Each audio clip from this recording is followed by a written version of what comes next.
Soy Carlos Londoño Yepes, economista de la Universidad de Antioquia, especialista en política económica, ahora profesor e investigador de la UPB.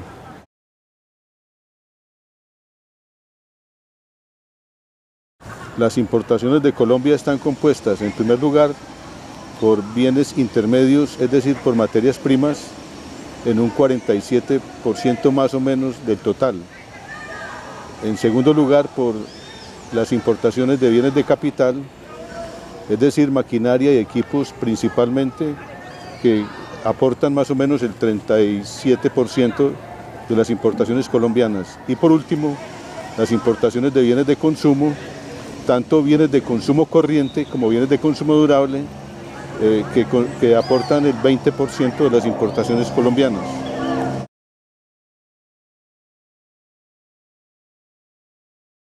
Antes Colombia importaba principalmente lo que no producía.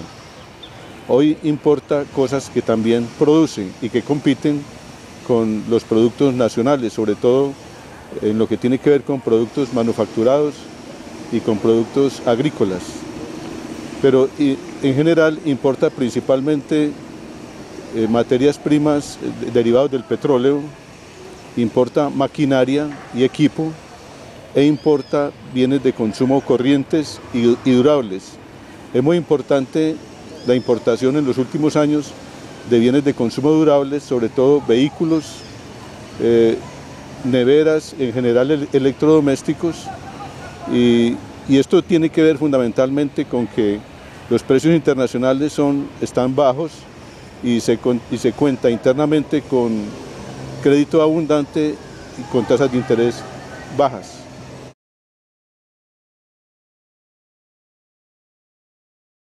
El sector terciario en Colombia es muy importante porque es una fuente de empleo que no se encuentra en otros sectores de la economía.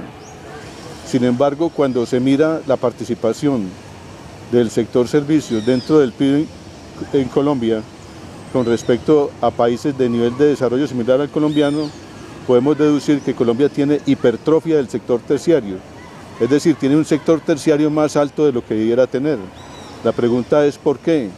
Y eso tiene que ver con las pocas posibilidades de empleo en los otros sectores de la economía, sobre todo en el sector formal, que hace que la gente se emplee de manera informal, es decir, es como la única forma de sobrevivencia de muchos colombianos, y lo hacen con productividad muy baja y de manera, digamos, por fuera de las convenciones en materia de normas, es decir, es empleo informal.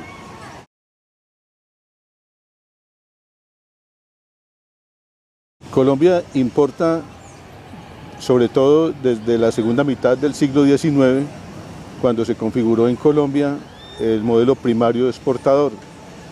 Es decir, eso quiere decir que Colombia se especializó en la exportación de bienes primarios, principalmente e inicialmente tabaco, quina, añil, y después de 1875 comenzó a ser muy importante la exportación de café, que se consolidó a principios del siglo XX.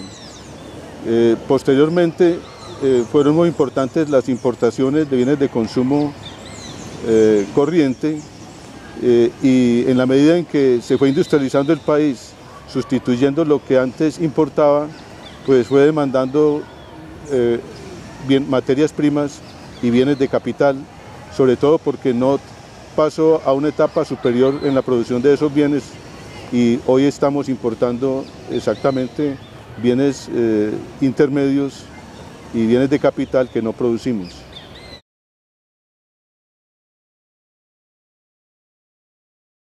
Hoy estamos importando principalmente bienes que no producimos, sobre todo materias primas y bienes de capital que incorporan conocimiento y tecnología que no hemos desarrollado las capacidades para producir ese tipo de bienes.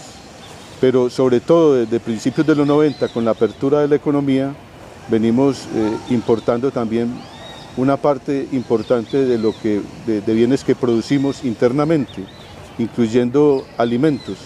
Y esto tiene que ver no solamente con la reducción en los aranceles, sino también con las facilidades para importarlas con un tipo de cambio más bajo.